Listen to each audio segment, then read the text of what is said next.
Ciao a tutti, l'ora è tardissima, non so se qualcuno si connetterà o meno, quindi non ci faccio troppo affidamento, ma seguirò il dibattito tra i vicepresidenti che dovrebbe partire tra poco, anche se mi sembra ci sia un po' di ritardo, quindi vediamo. E tra l'altro spero che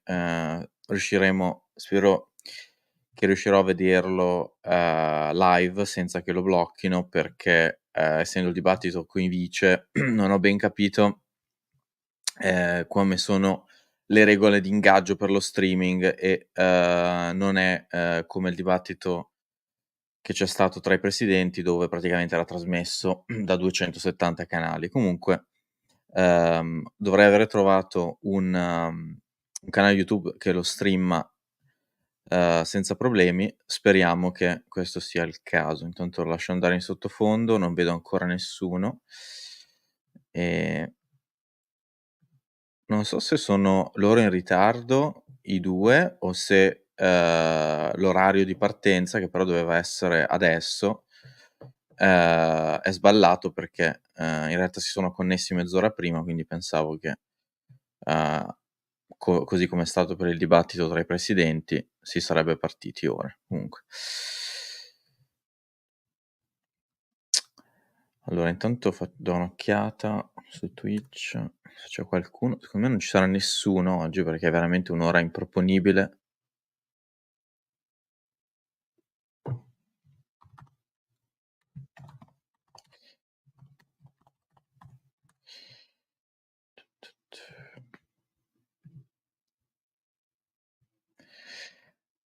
Allora, ciao, vedo qualcuno nella chat, una persona nella chat e anzi ne vedo 2. L'insonnia è una bruttissima bestia, assolutamente, confermo. Intanto io spero di aver trovato canale che, fa vedere, non so se sentivi mentre dicevo, fa vedere il dibattito, tanto io comunque lo guardavo, quindi per me guardarlo da solo, guardarlo con qualcuno, anzi mi fa solo piacere. Vedo che arrivano, quindi lo metto in inglese, dovrebbe, funzionare ehm, visto che, hanno entrambi un accento molto comprensibile. Eccoci.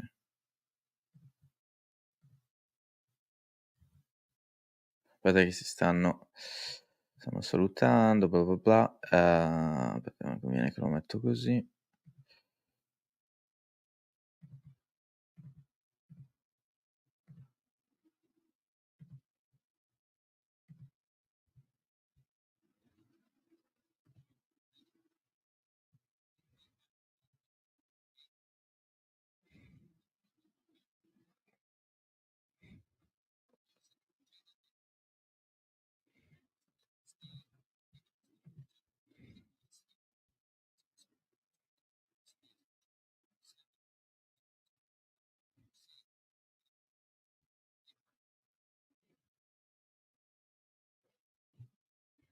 Okay, si dovrebbe sentire.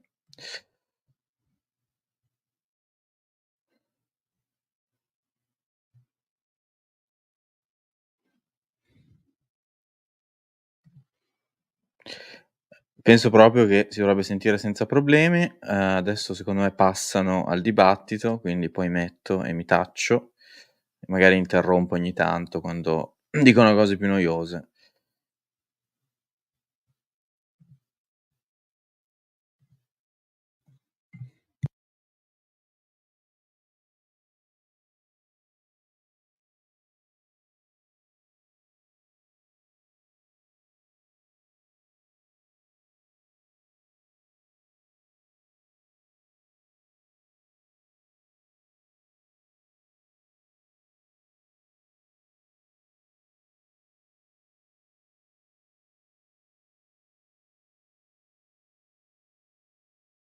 Sì, 'sta cosa dei sondaggi è molto interessante, ne abbiamo fatto una puntata l'ultima volta, che adesso è caricata su YouTube.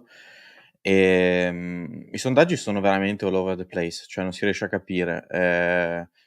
Il mio senso è che alcuni sondaggisti, inclusione del New York Times, abbiano fatto delle mega correzioni per cercare di evitare il cosiddetto fenomeno shy Trump voter, ma potrebbero aver messo del bias addirittura che favorisce troppo i repubblicani nei sondaggi. Comunque sentiamo il dibattito.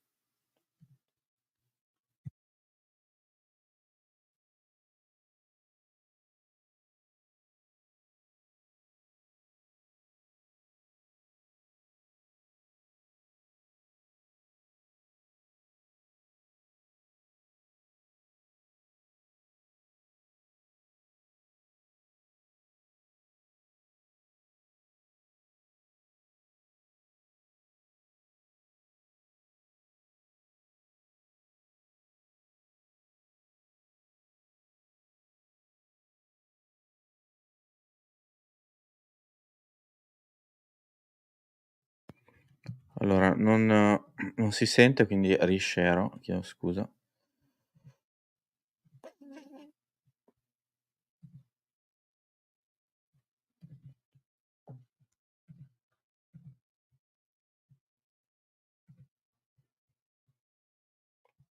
Uhm, Ho condiviso anche la tab audio, quindi dovrebbe sentirsi.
Our allies matter. When our allies see Donald Trump turn towards Vladimir Putin, turn towards North Korea, when we start to see that type of fickleness around holding the coalitions together, we will stay committed. And as the vice president said today is, we will protect our forces and our allied forces, and there will be consequences. Governor, your time is up. Senator Vance, the same question. Would you support or oppose a preemptive strike by Israel on Iran? You have 2 minutes. So, Margaret, I want to answer the question. First of all, thanks, Governor. Thanks to CBS for hosting the debate. And thanks, most importantly, to the American people who are watching this evening and caring enough about this country to pay attention to this vice presidential debate. I want to answer the question, but I want to actually give an introduction to myself a little bit because I recognize a lot of Americans don't know who either one of us are. I was raised in a working class family. My mother required food assistance for periods of her life. My grandmother required Social Security help to raise me. And she raised me in part because my own mother struggled with addiction for a big chunk of my early life. I went to college on the GI Bill after I enlisted in the Marine Corps and served in Iraq. And so I stand here asking to be your vice president with extraordinary gratitude for this country, for the American dream that made it possible for me to live my dreams. And most importantly, I know that a lot of you are worried about the chaos in the world and the feeling that the American dream is unattainable. I want to try to convince you tonight over the next 90 minutes that if we get better leadership in the White House, if we get Donald Trump back in the White House, the American dream is going to be attainable once again. Now, to answer this particular question, we have to remember that as much as Governor Walz just accused Donald Trump of being an agent of chaos, Donald Trump actually delivered stability in the world, and he did it by establishing effective deterrence. People were afraid of stepping out of line. Iran, which launched this attack, has received over $100 billion in unfrozen assets thanks to the Kamala Harris administration.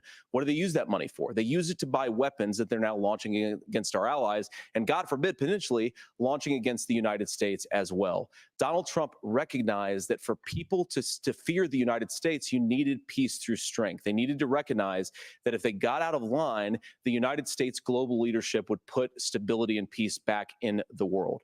Now, you asked about a preemptive strike, Margaret, and I want to answer the question. Look, it is up to Israel what they think they need to do to keep their country safe, and we should support our allies wherever they are when they're fighting the bad guys. I think that's the right approach to take with the Israel question. Thank you, Senator. Governor Walz, do you care to respond to any of the allegations? Well, look, Donald Trump was in office. We'll sometimes hear a revisionist history, but when Donald Trump was in office, it was Donald Trump who we had a coalition of nations that had boxed Iran's nuclear program in, the inability to advance it. Donald Trump pulled that program and put nothing else in its place. So Iran is closer to a nuclear weapon than they were before because of Donald Trump's fickle leadership. And when Iran shot down an American aircraft in international airspace, Donald Trump tweeted, because that's the standard diplomacy of Donald Trump. And when Iranian missiles did fall near U.S. troops and they received traumatic brain injuries, Donald Trump wrote it off as headaches. Look, our allies understand that Donald Trump is fickle. He will go to whoever has the most flattery or where it makes sense to him. Steady leadership like you witnessed today, like you witnessed in April. Both Iranian attacks were repelled. Our coalition is strong, and we need the steady leadership that Kamala Harris has provided. Tira fuori l'Afghanistan. Senator Vance, the U.S. did have a diplomatic deal with Iran to temporarily pause parts of its nuclear program, and President Trump did exit that deal. He recently said, just 5 days ago, the U.S. must now make a diplomatic deal with Iran because the consequences are impossible. Did he make a mistake? You have 1 minute. Well, first of all, Margaret, diplomacy is not a dirty word, but I think that's something that Governor Walz just said is quite extraordinary. You yourself just said Iran is as close to a nuclear weapon today as they have ever been. And Governor Walz, you blame Donald Trump. Who has been the vice president for the last 3.5 years? And the answer is your running mate, not mine. Donald Trump consistently made the world more secure. Now, we talk about what the sequence of events that led us to where we are right now, and you can't ignore October the 7th, which I appreciate Governor Walz bringing up. But when did Iran and Hamas and their proxies attack Israel? It was during the administration of Kamala Harris. So Governor Walz can criticize Donald Trump's tweets, but effective, smart diplomacy and peace through strength is how you bring stability back to a very broken world. Donald Trump has already done it once before. Ask yourself at home, when was the last time, I'm 40 years old, when was the last time that an American president didn't have a major conflict break out? The only answer is during the 4 years that Donald Trump was president. Gentlemen, we have a lot to get to. Nora? Margaret, thank you. Let's turn now to Hurricane Helene. The storm could become one of the deadliest on record. More than 160 people are dead and hundreds more are missing. Scientists say climate change makes these hurricanes larger, stronger, and more deadly because of the historic rainfall. Finora secondo me è un Senator pareggio. Vance, according to CBS News polling, 7 in 10 Americans and more than 60% of Republicans under the age of 45 favor the U.S. taking steps to try and reduce climate change.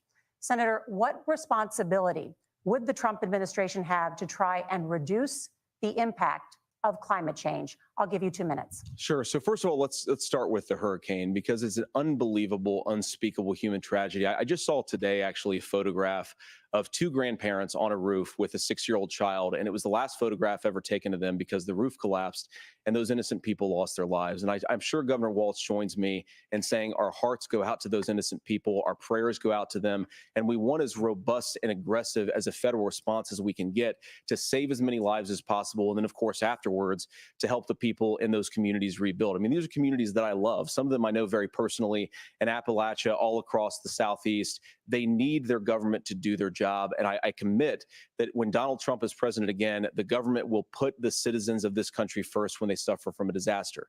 Now, Nora, you asked about climate change. I think this is a very important issue. Look, a lot of people are justifiably worried about all these crazy weather patterns. I think it's important for us, first of all, to say, Donald Trump and I support clean air, clean water. We want the environment to be cleaner and safer. But one of the things that I've noticed some of our Democratic friends talking a lot about is a concern about carbon emissions, this idea that carbon emissions drives all of the climate change. Well, let's just say that's true, just for the sake of argument, so we're not arguing about weird science. Let's Qua just si say sta that's true. andando a Well, if you believe impelagolare that, in un... what would you want to do? The answer is that you'd want to reshore as much American manufacturing as possible, and you'd want to produce as much energy as possible in the United States of America, because we're the cleanest economy in the entire world. What have Kamala Harris's policies actually led to?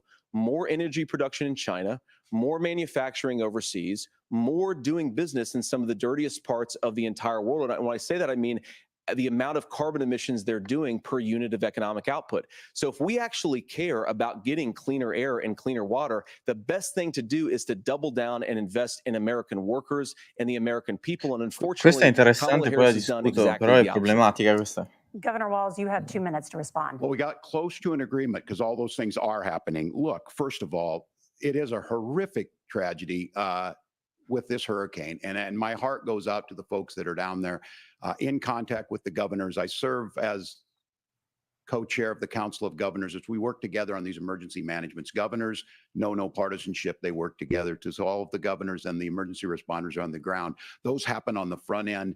The federal government comes in, makes sure they're there to that we recover, but we're still in that phase where we need to make sure that they're staying there, staying focused. Now, look, coming back to the climate change issue, there's no doubt this thing roared onto the scene faster and stronger than anything we've seen.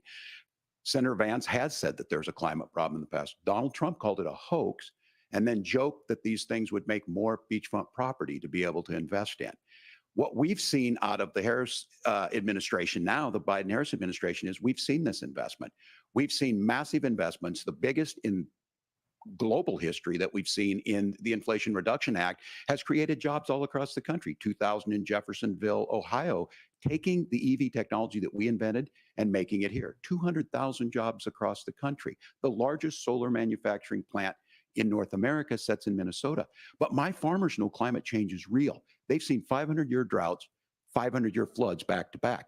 But what they're doing is adapting, and this has allowed them to tell me, look, I harvest corn, I harvest soybean, and I harvest wind. We are producing more natural gas and more oil at any time than we ever have. We're also producing more clean energy. So the solution for us is to continue to move forward, that climate change is real. Reducing our impact is absolutely critical, but this is not a false choice. You can do that at the same time you're creating the jobs that we're seeing all across the country. That's exactly what this administration has done. We are seeing us becoming an energy superpower for the future, not just the current. And that's what absolutely makes sense. And then we start thinking about how do we mitigate these Linguaggio del disasters. corpo molto Thank you. meglio Senator, Vance. I want to give you an Quell'altro opportunity to è respond there. The governor impanicatissimo mentioned that President Trump has called il linguaggio climate del change corpo. a hoax. Do you agree?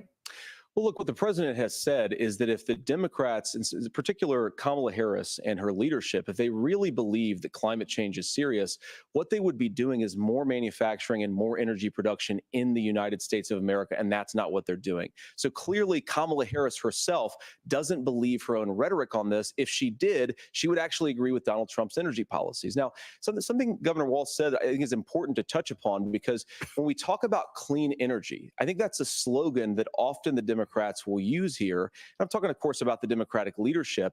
And the real issue is that if you're spending hundreds of millions or even billions of dollars of American taxpayer money on solar panels that are made in China, number one, you're going to make the economy dirtier. We should be making more of those solar panels here in the United States of America. Some of them are, Tim, but a lot of them are being made overseas in China, especially the components that go into those solar panels. So if you really want to make the environment cleaner, you've got to invest in more energy production. We haven't built a nuclear facility, I think, one in the past 40 years. Senator. Natural gas, we got to invest more in it. Kamala Harris has done the opposite. That's raised energy prices and also meant that we're doing Senator, worse by your the time climate. is up.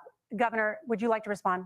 Well, look, we're producing more natural gas than we ever have. There's no moratorium on that. We're producing more oil, but the folks know, and like I said, again, these are not liberal folks. These are not folks that are Green New Deal folks. These are farmers that have been drought one year, massive flooding the next year. They understand that it makes sense. Look, our number one export cannot be topsoil from erosion from these massive storms. We saw it in Minnesota this summer.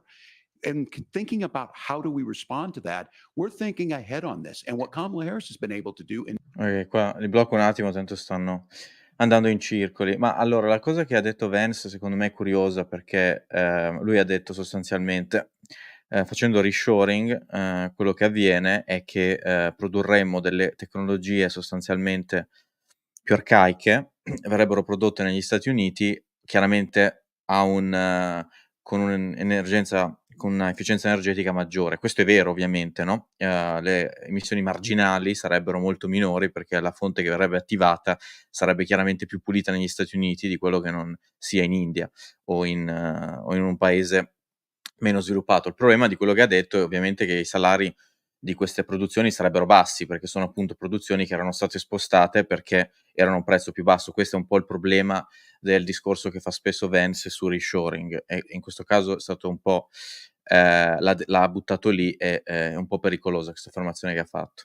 Comunque adesso sentiamo. Specific about exactly how this will work. For example, would you deport parents who have entered the US illegally and separate them from any of their children who were born on US soil? You have 2 minutes. So first of all, Margaret, before we talk about deportations, we have to stop the bleeding. We have a historic immigration crisis because Kamala Harris started and said that she wanted to undo all of Donald Trump's border policies. 94 executive orders suspending deportations, decriminalizing illegal aliens, massively increasing the asylum fraud that exists in our system. That has opened the floodgates. And what it's meant is that a lot of fentanyl is coming into our country. I had a mother who struggled with opioid addiction and has gotten clean. I don't want people who are struggling with addiction to be deprived of their second chance because Kamala Harris let in fentanyl into our communities at record levels. So you've got to stop the bleeding. You've got to re-implement Donald Trump's border policies, build the wall, re-implement deportations. And that gets me to your point, Margaret, about what do we actually do? So we've got 20, 25 million illegal aliens who are here in the country. What do we do with them? I think the first thing that we do is we start with the criminal migrants. About 1 million of those people have committed some form of crime in addition to crossing the border illegally. I think you start with deportations on those folks. And then I think you make it harder for illegal aliens to undercut the wages of American workers. A lot of people will go home if they can't work for less than minimum wage in our own country. And by the way, that'll be really good for our workers who just want to earn a fair wage for doing a good day's work. And the final point, Margaret, is you ask about family separation. Right now in this country, Margaret, we have 320,000 children that the Department of Homeland Security has effectively lost. Some of them have been sex trafficked. Some of them hopefully are at homes with their families. Some of them have been used as drug trafficking mules. The real family separation policy in this country is unfortunately Kamala Harris's wide open southern border. And I'd ask my fellow Americans to remember when she came into office, she said Allora, qua Vance ha dato una risposta che poi spiego, che si riconnette tra l'altro alle cose che ha detto di recente in alcuni suoi tweet sulle deportazioni. Sentiamo cosa dice WALZ. Governor, do you care to respond to any of those specific allegations, including that the vice president is, quote, letting in fentanyl and using kids as drug mules, among other things regarding children? The drug mule is not true, but I will say about the fentanyl, because this is a crisis of this, the opioid crisis. And the good news on this is the last 12 months saw the largest decrease in opioid deaths in our nation's history. 30% decrease in Ohio, but there's still more work to do. But let's go back to this on immigration. Kamala Harris was the attorney general of the largest state and a border state in California. She's the only person in this race who prosecuted transnational gangs for human trafficking and drug interventions. No, questa But è look, we all want to brutta solve this. risposta. Most of us want to solve this, and that is the United States Congress. That's the Border Patrol agents. That's the Chamber of Questo Commerce. That's fa most male, Americans WALZ, out here. male. That's why we had the fairest and the toughest bill on immigration that this nation's seen. It Sì, was l'altro sta crafted by ridendo. a conservative senator from Oklahoma, James Lankford. I know him. He's super conservative, but he's a man of principle, wants to get it done. Democrats and Republicans worked on this piece of legislation. The Border Patrol said, this is what we need in here. These are the experts. And the Chamber of Commerce and the Wall Street Journal said, pass this thing. Kamala Harris helped get there. 1,500 new border agents, detection for drugs, DOJ money to speed up these the adjudications on this, just what America wants. But as soon as I was getting ready to pass and actually tackle this, Donald Trump said no, told them to Questo vote è vero. against it because it gives him a campaign issue. It gives him to, what would Donald Trump talk about if we Questo è actually verissimo, did some of these things? And they need to be done by the legislature. You can't just do this through the executive branch. So look, we have the options to do this. Donald Trump had 4 years. He had 4 years to do this. And he promised you, America, how easy it would be. I'll build you a big, beautiful wall, and Mexico will pay for it. Less than 2% of that wall got built, and Mexico didn't pay a dime. But here we are again, 9 years after he came down that escalator, dehumanizing people and telling them what he was going to do. As far as the deportation plan, at one point, Senator Vance said it was so unworkable to be laughable. So that's where we're at. Pass the bill, she'll sign it. Governor, your time is up. Senator, the question was, will you separate parents from their children, even if their kids are U.S. citizens? You have 1 minute. Margaret, my point is that we already have massive child separations thanks to Kamala Harris's open border. And I didn't accuse Kamala Harris Di of nuovo inviting però drug un mules. I said po' that she enabled non the molto Mexican fair drug cartels to la operate freely in moderazione. this country. And we know that they use children as drug mules, and it is a disgrace, and it has to stop. Look, I think what Tim said just doesn't pass the smell test. For 3 years, Kamala Harris went out bragging that she was going to undo Donald Trump's border policy. Sì, vabbè, qua praticamente gli viene fatta una domanda diretta: cosa faresti nel caso in cui appunto ci sono legami di un certo di familiarità, no, sono tra coloro che verrebbero deportati e quell'altro chiaramente non può rispondere esplicitamente.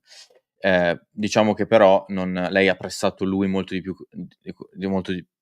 più di quanto abbia pressato WALZ, e questo è un po' diciamo è stato un po' in linea col dibattito dell'altra volta. Conterà pochissimo per le elezioni, ma quello è. Volevo solo dire che quello che dice Vance è una cosa che lui ha detto di recente, perché cerca di essere sentiamo un attimo cosa dicono. Which does show that a majority of Americans, more than 50%, support mass deportations. Look, we Sentiamo fix this questo. issue with a bill that is necessary, but the issue on this is what happens when you don't want to solve it.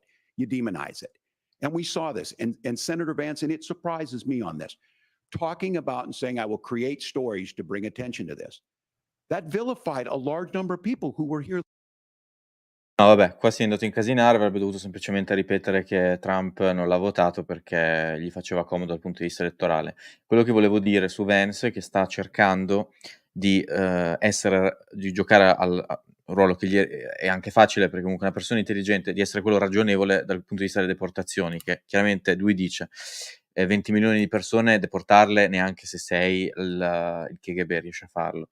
Quindi ultimamente lui ha fatto circolare questa tesi dove dice bisogna avere un approccio gradualista, cioè si va a vedere la fedina penale o comunque ovviamente un paradocumento, quale esso sia, che sanzioni eventuali forme di criminalità. Queste persone che hanno questi casi di criminalità, si parte dai più acuti, si mandano via e via via si parte con 1 milione e poi altri gradualmente. Non si arriverà mai a 20 milioni, anche perché nessuno sa realmente quanti siano, se 10, 15, 30 milioni, ci sono stime dappertutto.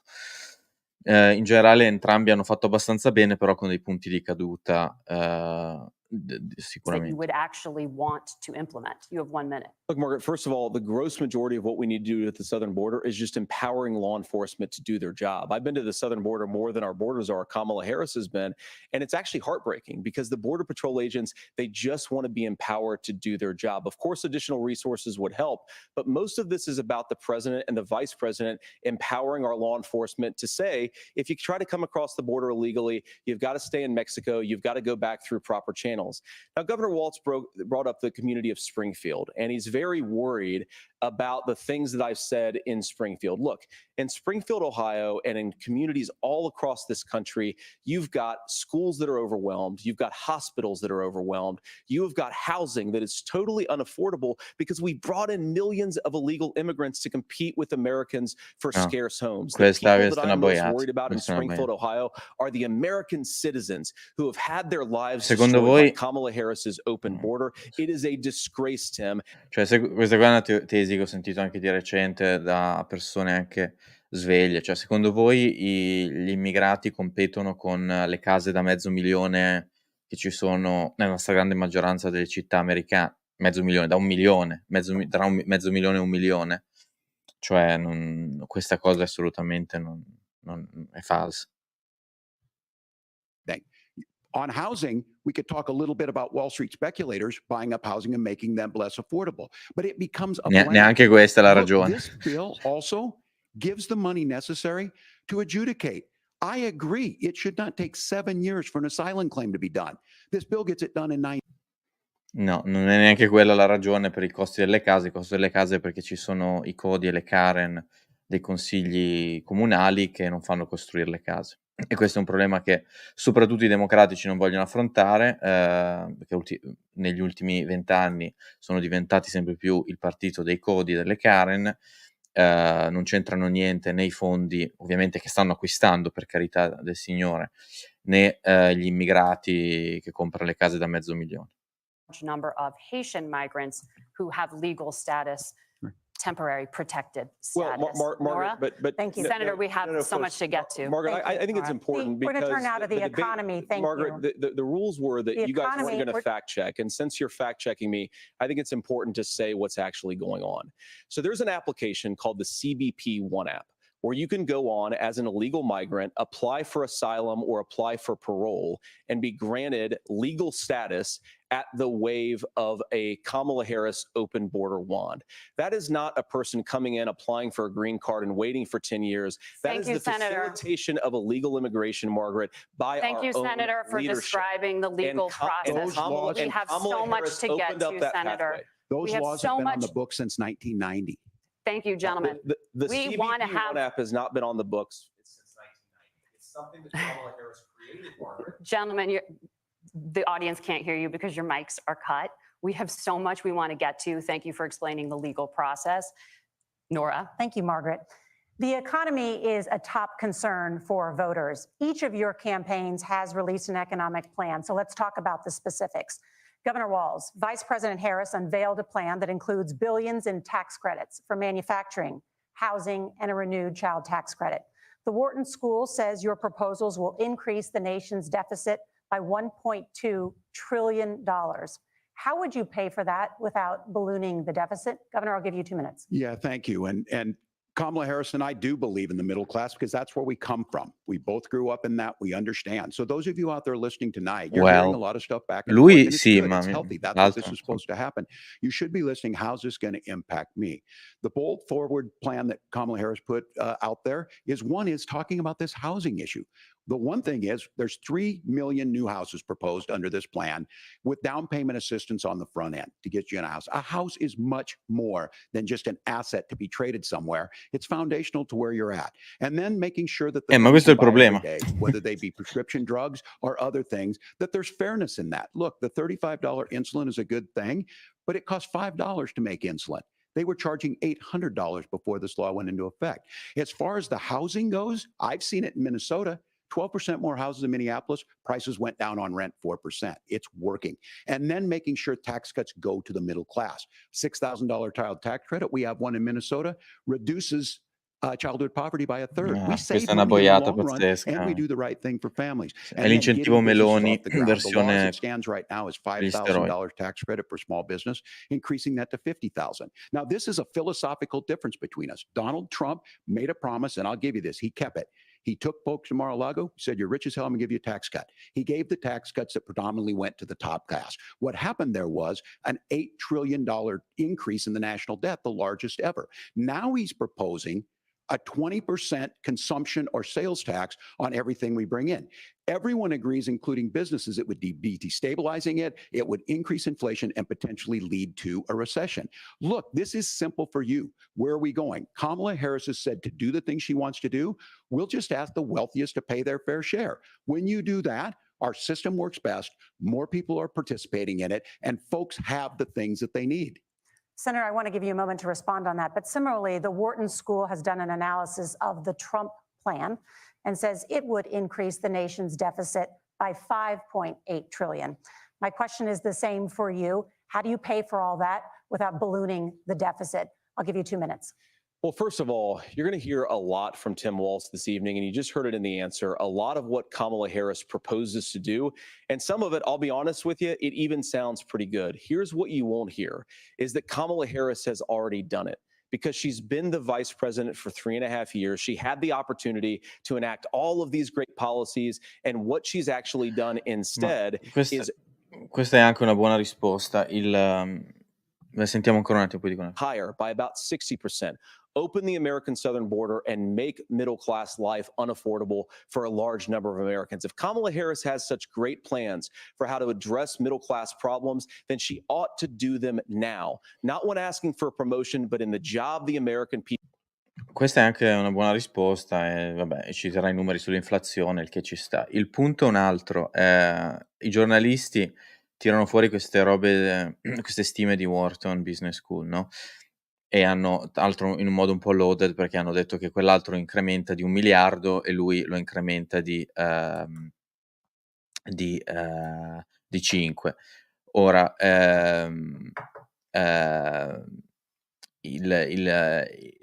scusate, di 1.000 miliardi, l'altro di 5.000. Il punto qual è? Che sono su due cose diverse, perché i conti probabilmente che fa Wharton su Trump li fa su una cosa che non verrà mai realizzata, che è la roba sulle tariffe dappertutto ubique che vuole mettere Trump, che appunto non si realizzerà, così come gran parte del suo piano economico, mentre lui farà in gran parte la riduzione delle tasse, probabilmente molto più schiscia di quello che propone, mentre l'altro io me li aspetto a fare la cosa sulla casa e quindi lì sono più convinto che la farà veramente, quella dei $25.000, che a mio avviso è una cosa simile al super bonus italiano, un pochino meglio ma non troppo distinto.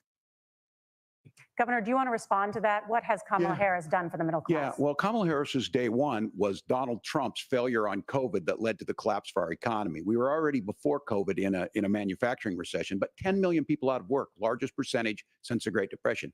9 million jobs closed on that. That was day one. Whether it was the Infrastructure Act or other things we moved. Now, you made a question about experts, said this. I've made a note of this. Economists can't be trusted. Science can't be trusted. National security folks can't be trusted.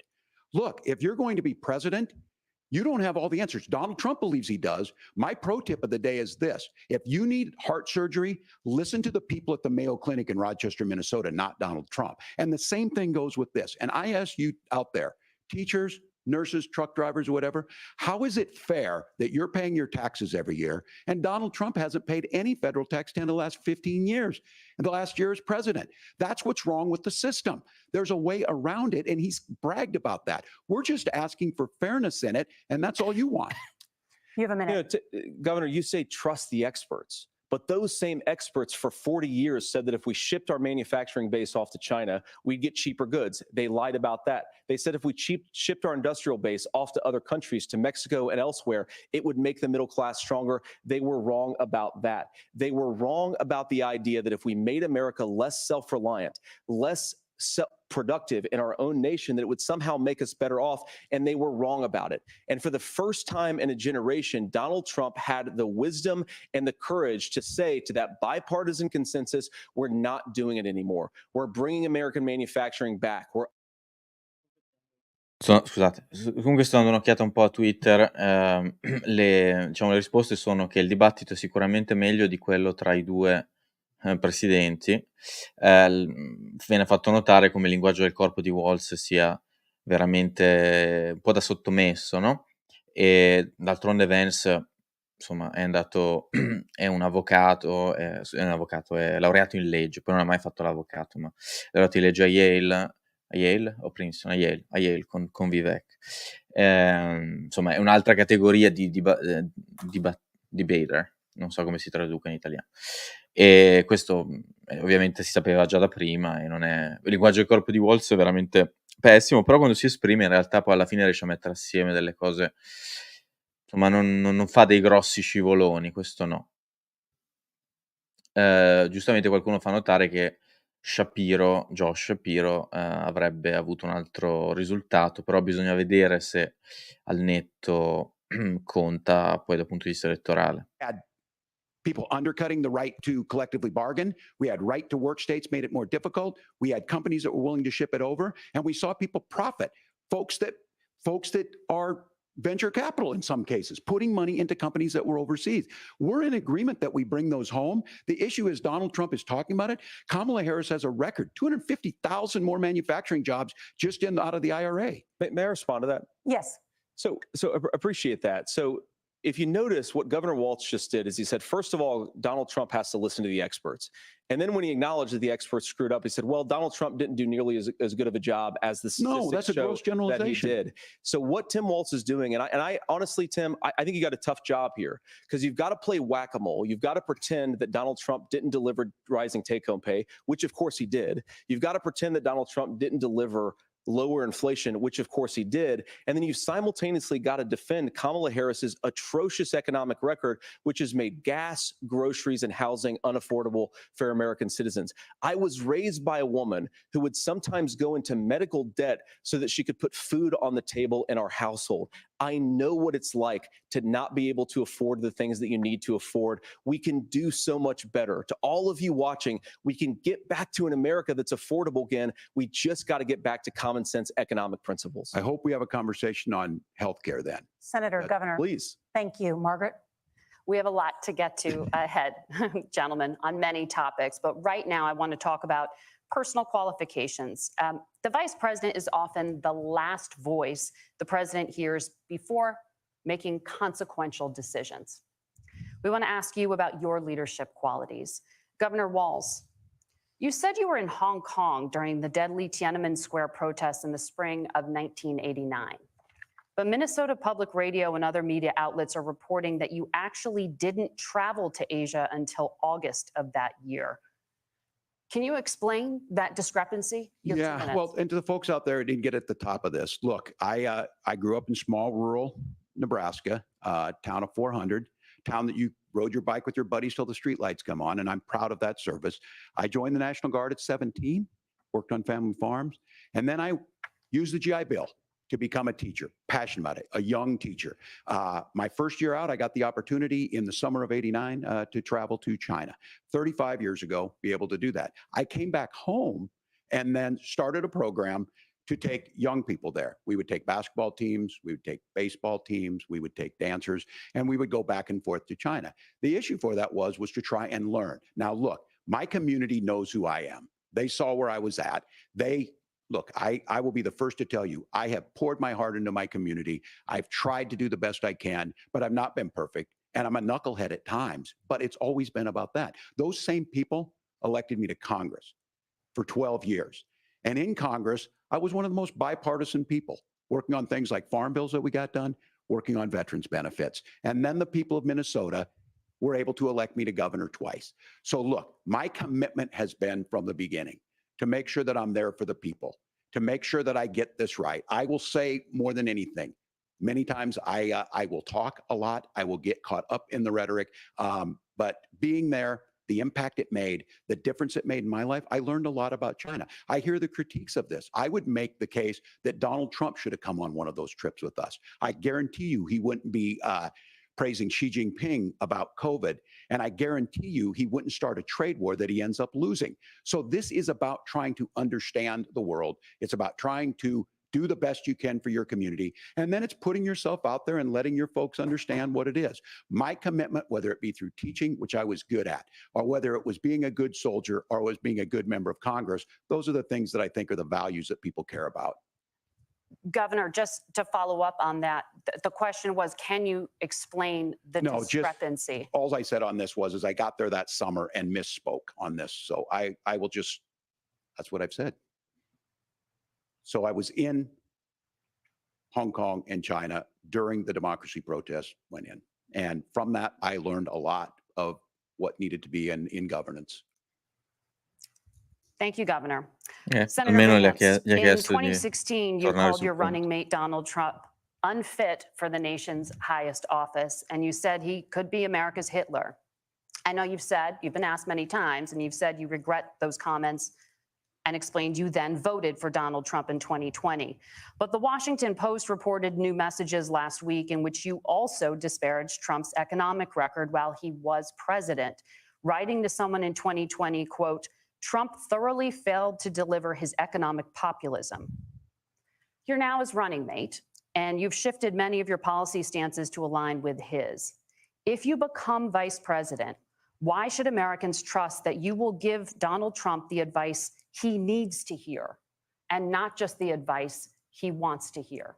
You have 2 minutes. Well, first of all, Margaret, because I've always been open. And sometimes, of course, I've disagreed with the president, but I've also been extremely open about the fact that I was wrong about Donald Trump.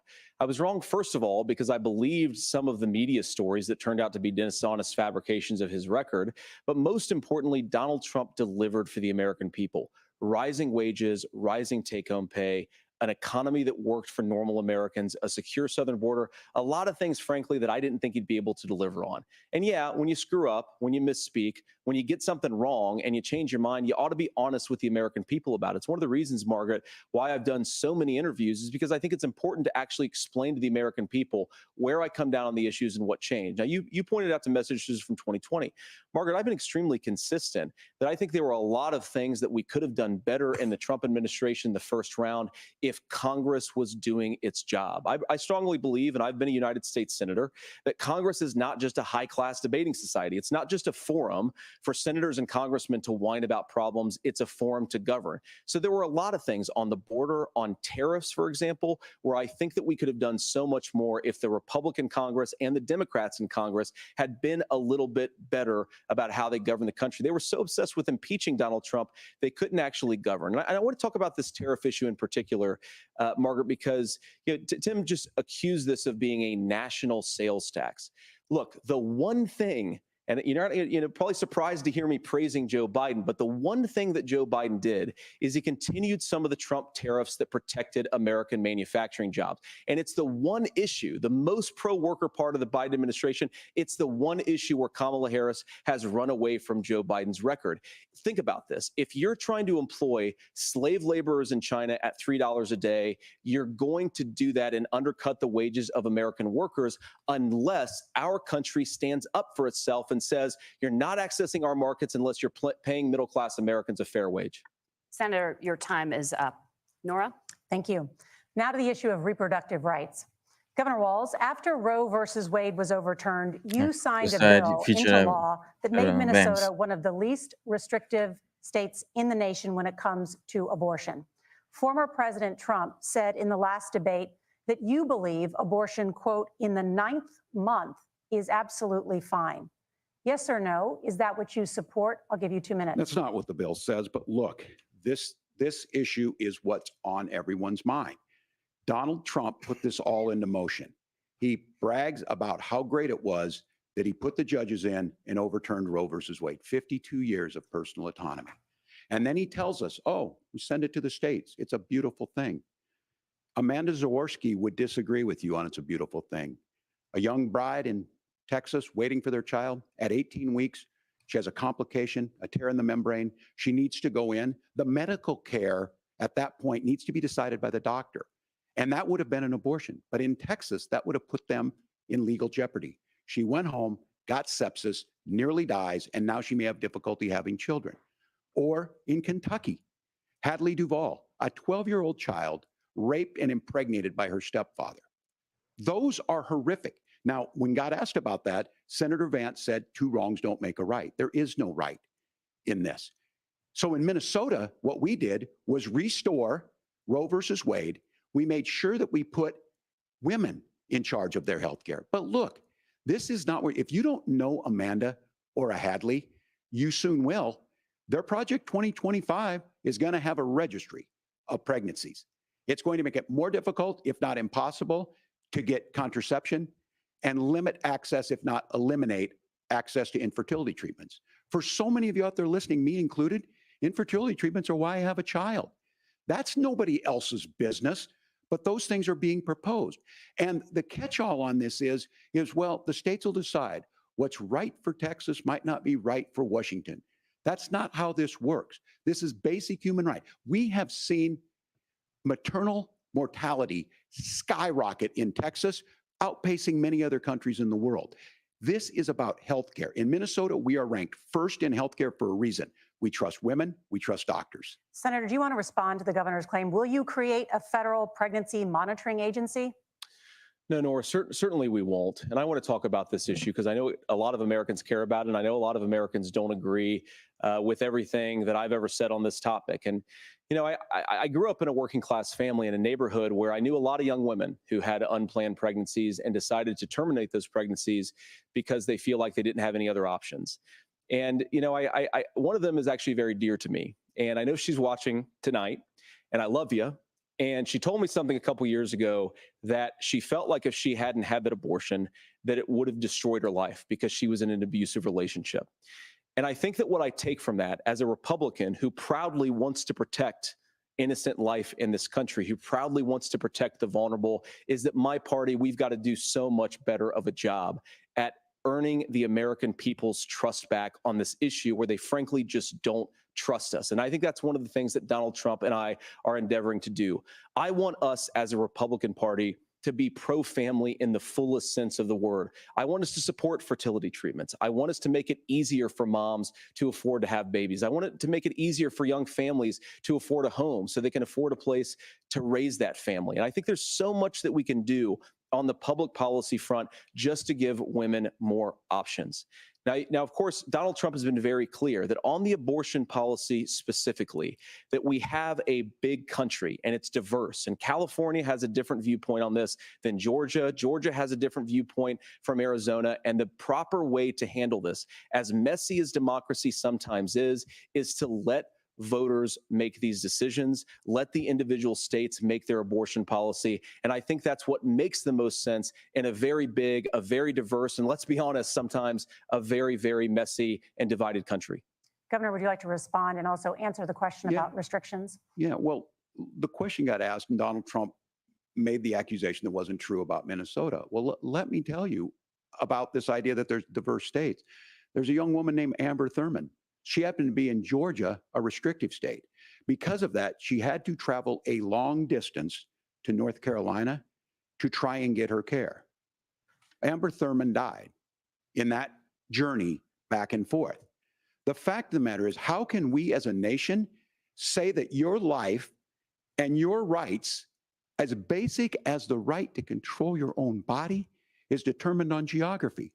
There's a very real chance had Amber Thurman lived in Minnesota, she would be alive today. Entrambi hanno dato una risposta ottima, cioè sono 2 visioni molto diverse, però entrambi hanno dato una risposta ottima. Cioè quell'altro estende la sfera dei diritti umani, includere l'aborto. La risposta, diciamo, filosofica a questa cosa è: dove metti però il limite? Perché allora, cioè, è molto difficile mettere il limite quando vai nei diritti positivi, esci dai diritti negativi. Quell'altro ha detto: Roe v. Wade l'ha rimandata agli stati, il che è verissimo. Roe v. Wade non ha tolto una cosa, ha rimandato la questione agli stati perché è giudicata incostituzionale così come posta in Roe v. Wade, cioè la sentenza della Corte Suprema del 2022.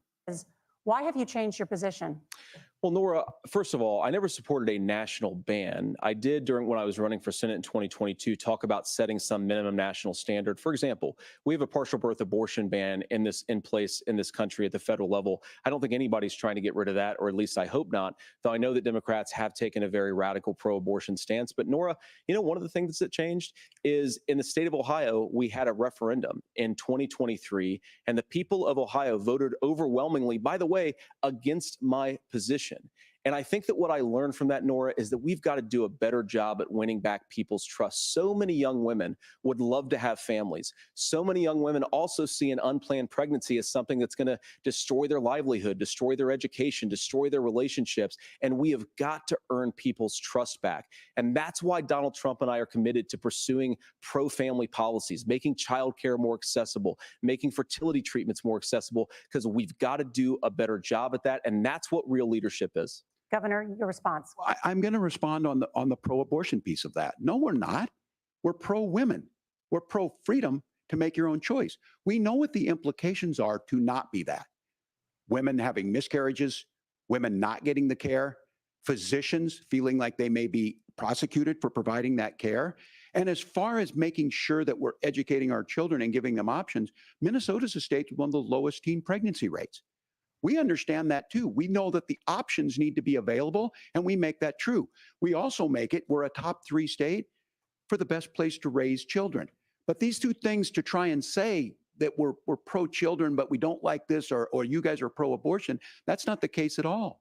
We are pro-freedoms for women to make their choices, and we're going, and Kamala Harris is making the case, to make options for children more affordable, a $6,000 child tax credit, but we're not going to base that on the backs of making someone like Amber Thurman drive 600 miles to try and get health care. Senator. May I respond to that? First of all, Governor, I agree with you. Amber Thurman should still be alive, and there are a lot of people who should still be alive, and I certainly wish that she was.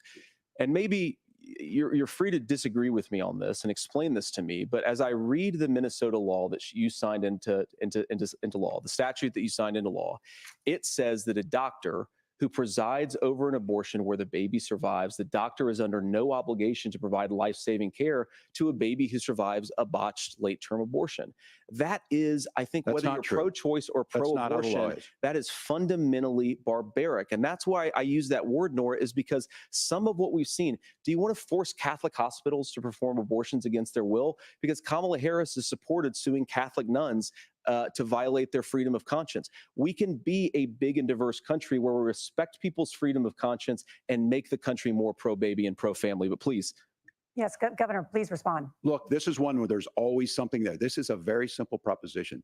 These are women's decisions to make about their healthcare decisions, and the physicians who know best when they need to do this. Trying to distort the way a law is written to try and make a point, that's not it at all. What was I wrong about, Governor? Please tell me, what was I wrong about? That is not the way the law is written. Look, I've given But how? I've given this advice on a lot of things, that getting involved, that's been misread, and it was fact-checked at the last debate. But the point on this is there's a continuation of these guys to try and tell women or to get involved. I use this line on this, just mind your own business on this. Things worked best when Roe versus Wade was in place. When we do a restoration of Roe, that works best. That doesn't preclude us from increasing funding for children. It doesn't increase us from making sure that once that child's born, like in Minnesota, they get meals, they get early childhood education, they get health care.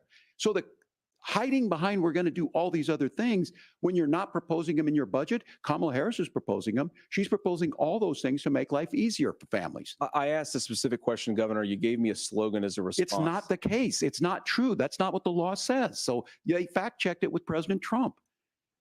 Gentlemen, there's a lot to discuss. We have to move on, and we're going to be right back with much more of the CBS News vice presidential debate in just a moment.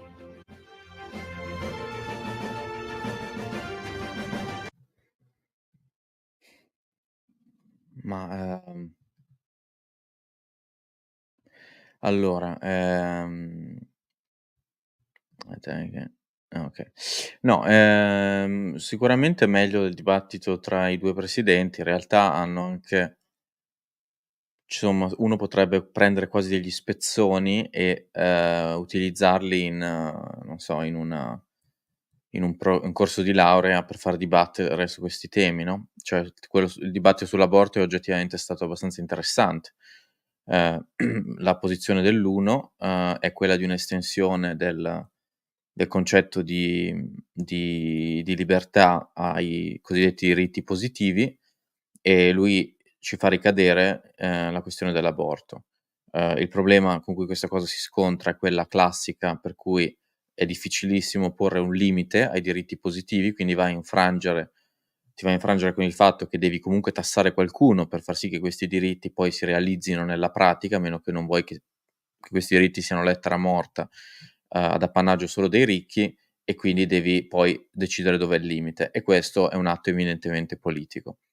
L'altro ha dato una risposta che in parte dice una cosa, corretta dal punto di vista storico, cioè che tra l'altro posso togliere temporaneamente lo stream perché, ehm, ha detto una cosa giusta, che è quella, storicamente, che è quella sul fatto che Roe v. Wade sia problematico per l'assetto, americano, che è un assetto federale, cioè, gli Stati Uniti non sono l'Italia, quindi, la California è come dire Italia, e, conseguentemente, è molto difficile pensare di poter avere una legge, federale stabilita a Washington, quando hai degli stati che legittimamente hanno degli usi, costumi, tradizioni, realtà molto diverse tra di loro.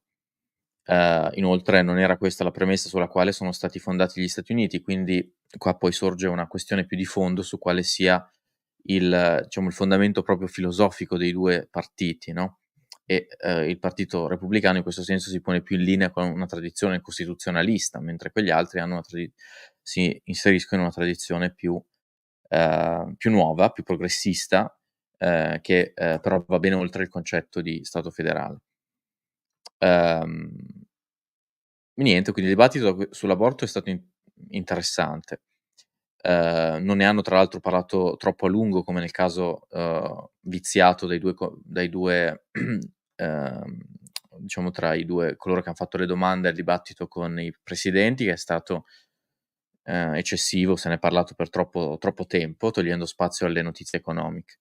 Sull'economia, c'è un grosso problema nel discorso di Vance, perché lui sostanzialmente dice: "Facciamo", come ho detto prima, "facciamo tornare qua i lavori, scusatemi, le produzioni, che sono molto inquinanti in quanto fatte in India", dove certamente se vai a calcolare il profilo di emissioni nel fare, delle produzioni relativamente poco avanzate in India, sarebbe nettamente più elevato di quello di, portarle in California o in Texas e farlo lì, andando a calcolare le emissioni marginali che creeresti calcolate sulle fonti di energia che si attiverebbero in quelle zone lì. Il punto è economico, che quando si parla di questa cosa, il ragionamento è che dovrebbero portate delle produzioni che non garantiscono stipendi come li vogliono gli americani, perché, sono produzioni meno avanzate, che è per un motivo che sono state appunto, s diciamo offshorate all'estero, pardon per l'inglesismo. C'è però un punto, e questo è un po' il punto che fa Vance, nei suoi libri, e, che riprende da Thiel. Ricordiamo che Vance ha lavorato per Thiel, che è quello che, vanno oltre e dicono: "Attenzione che finora abbiamo fatto software e, adesso dobbiamo ricominciare a fare hardware, perché abbiamo visto i limiti di software e il mondo comunque sta andando nella direzione nuovamente di hardware", cosa che tra l'altro anche l'amministrazione Biden riconosce, ergo, questo significa invece andare in direzione di cose nuove che non abbiamo ancora fatto. E allora questo è un discorso diverso, però hanno riniziato, quindi, li metto.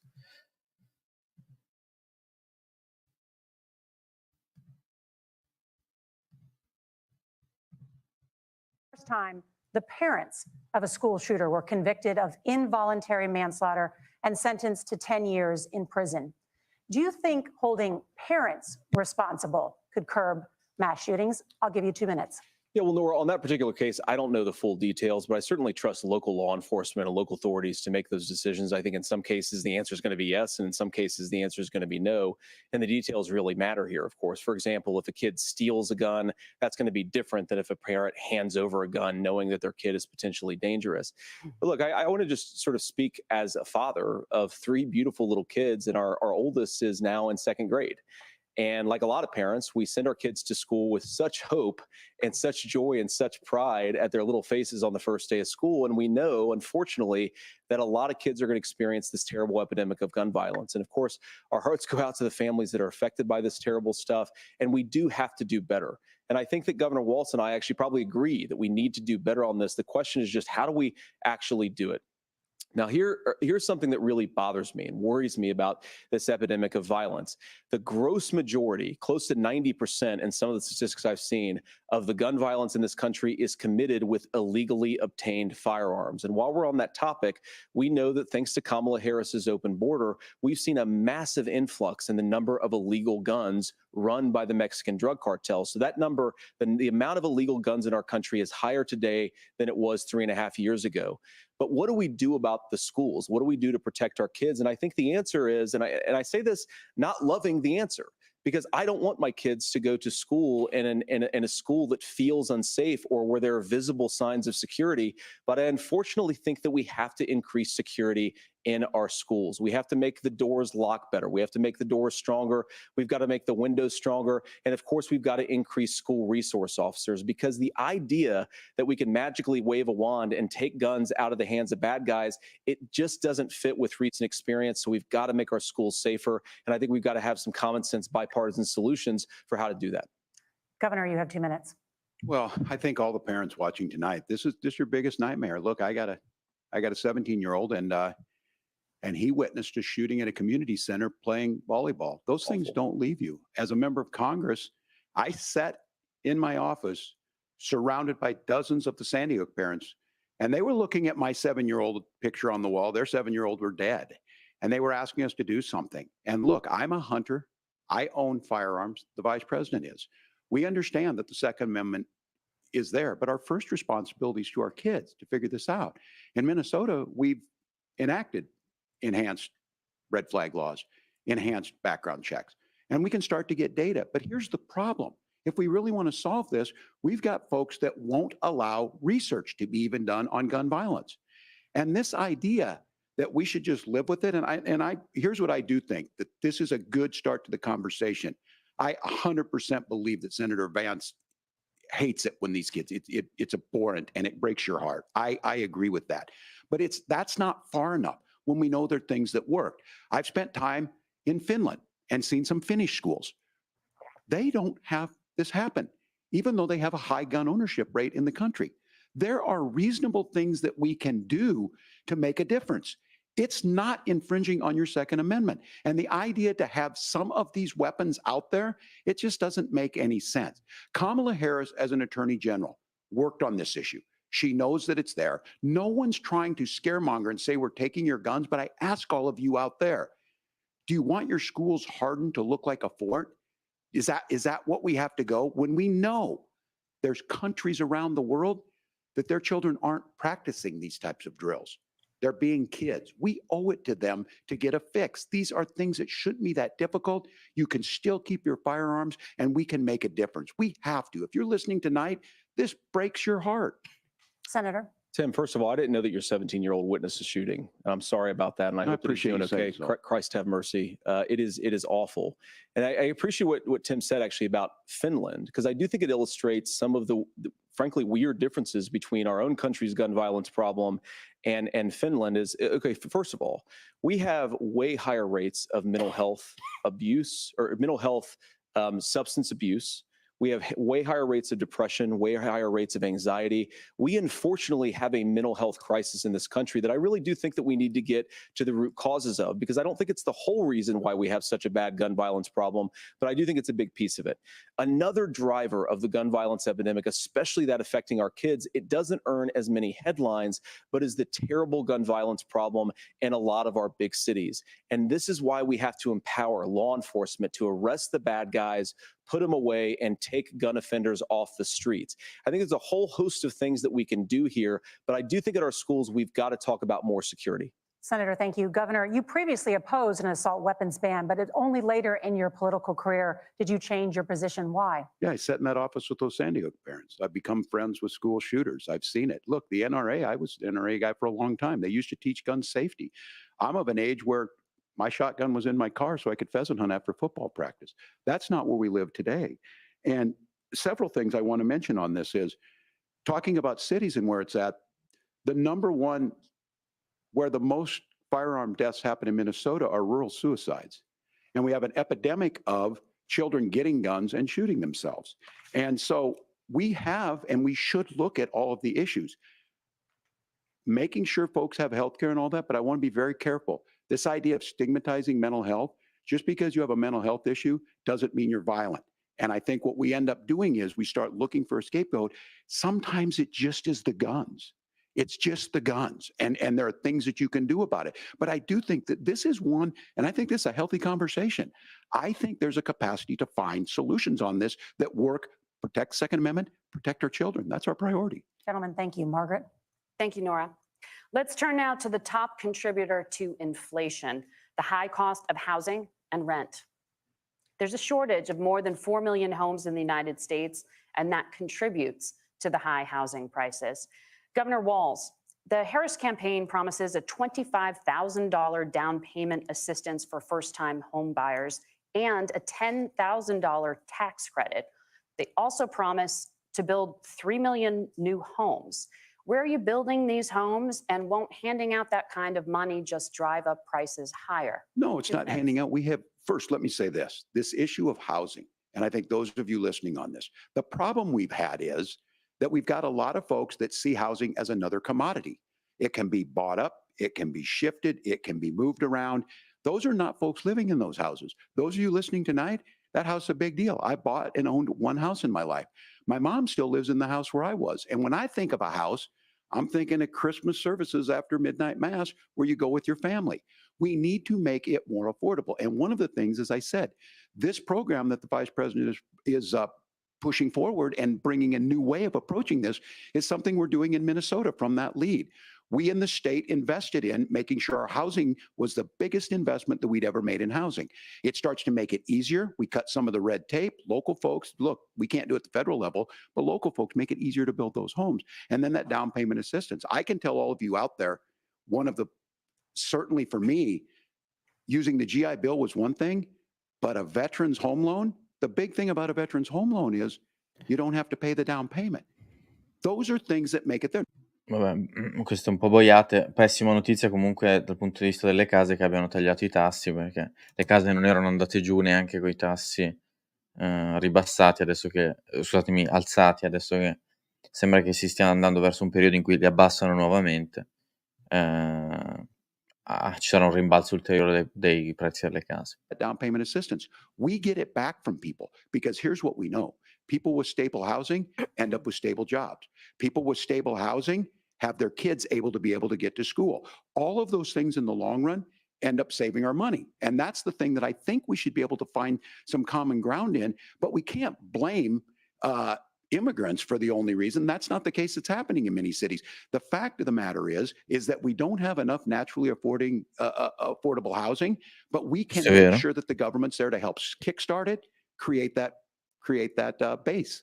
Governor, your time is up. Senator Vance, as far as your campaign's position, the promise is to seize federal lands to build homes, remove regulation, provide tax breaks, and cut back on immigration, which you say pushes up prices. Where are you going to build all the new homes you're promising? And what part of any of this plan will provide immediate relief? You have 2 minutes. Well, first of all, Tim just said something that I agree with. We don't want to blame immigrants for higher housing prices, but we do want to blame Kamala Harris for letting in millions of illegal aliens into this country, which does drive up costs, Tim. 25 million illegal aliens competing with Americans for scarce homes is one of the most significant drivers of home prices in the country. It's why we have massive increases in home prices that have happened right alongside massive increases in illegal aliens. Allora aspetto perché andrò a rivedermi la letteratura di nuovo, però dal punto di vista, se l'analizzo con le competenze che posso avere, più semplicemente, l'unica situazione sotto la quale lui potrebbe aver ragione è se c'è uno spostamento in avanti, per cui le case più a basso prezzo vengono prese dagli immigrati. allora quelle persone non hanno più, competono per le case, persone che non so, andrebbero per case da 300.000, vanno per case da 500.000 e spostano tutto in avanti. A me sembra un discorso un po', di cui non ho mai sentito fare, che mi sembra molto irrazionale. More for diesel, then the lumber he's delivering to the job site to build a house is also going to become a lot more expensive. If we open up American energy, you will get immediate pricing relief Sì, è vero. for American citizens, not by the way just in housing, but in a whole host of other economic goods too. Senator Vance, you still have 23 seconds there. Do you want to answer? Can I have it? Where, yeah, Governor, we will get to you in a moment. But Senator, where are you going to seize the federal lands? Can you clarify? Well, what Donald Trump has said is we have a lot of federal lands that aren't being used for anything. They're not being used for national park. They're not being used, and they could be places where we build a lot of housing. And I do think that we should be opening up building in this country. We have a lot of land that could be used. We have a lot of Americans that need homes. We should be kicking out illegal immigrants who are competing for those homes, and we should be building more homes for the American citizens who deserve to be here. Senator, your time is up. Governor, I do want to let you respond to the allegation that the vice president is letting in. Well, of course, that's not migrants, true. And again, that you it's have the affecting facts. I housing guess we prices. agreed not to fact check. I'll check it. That look, crossings are down compared to when Donald Trump left office. But it's again blaming and not trying to find the solution. I was going to ask though on this question, are we going to drill and build houses in the same federal land? And I think when people hear federal lands, these are really important pieces of land. Now, Minnesota doesn't have a lot of federal lands. I know in the western part of the countries we do. There's not a lot of federal lands in and around Minneapolis, for example. So the issue is I don't understand the federal lands issue unless we see this, and I worry about this as someone who cares deeply about our national parks and our federal lands. Look, Minnesota, we protect these things. We've got about 20% of the world's fresh water. These lands protect. They're there for a reason. They belong to all of us. But again, this is when you view housing and you view these things as commodities. Like there's a chance to make money here. Let's take this federal land and let's sell it to people for that. I think there's better ways to do this. We've seen it in Minnesota. We're able to refurbish some of these houses. We're able to make some investments. That gets people in. And I'm still on the fact. Però ho fatto le pulci a quell'altro, adesso facciamole a lui. Il problema è esattamente che le case non sono delle commodity. Cioè, il problema è esattamente che dovrebbero essere rese delle commodity, ma c'è la resistenza di chi, anziché comprare una casa così come si compra il televisore, la vuole comprare come un oggetto su cui farci un profitto, quando invece la casa dovrebbe essere una cosa che usi, no? Il fatto è che invece la gente compra le case, questo è il modo in cui i boomer ragionano, no? Compri le case, si apprezza un casino, tra l'altro non fanno mai i conti giusti, perché se questi stessi soldi li avessero messi in azioni, al netto di tutte le tasse sulle case e le spese di mantenimento, ci avrebbero probabilmente guadagnato di più. Ma comunque sperano che le case, che ripeto è un bene che dovrebbe diventare una commodity, invece non lo viene fatto diventare per via delle regolamentazioni, dei limiti all'offerta, e quindi lui sta sta rovesciando la frittata proprio. For not doing everything exactly as Kamala Harris says they have to do. And what that means is that you have a lot of people who would love to build homes who aren't able to build homes. I actually agree with Tim Walz. We should get out of this idea of housing as a commodity. But the thing that has most turned housing into a commodity is giving it away to millions upon millions of people who have no legal right to be here. What are the federal regulations? I deal with this as a governor. You can very quickly reply. I'm sorry. I get this as a governor, and I don't necessarily disagree with that in some cases, many of those are local, many of them are state. I don't know which ones are federal, but I think whenever we talk regulations, people think they can get rid of them. I think you want to be able to get out of your house in a fire. I think you want to make sure that it's fireproof and those types of things. So which are the regulations? Because the vice president's not responsible for those. Congress writes those. Governor, thank you. Gentlemen, we have a lot to get to. You're passionate about the housing crisis, I can tell. But Nora? Thank you. One of the top problems facing Americans is the high cost of health care. Senator Vance, at the last presidential debate, former President Trump was asked about replacing the Affordable Care Act.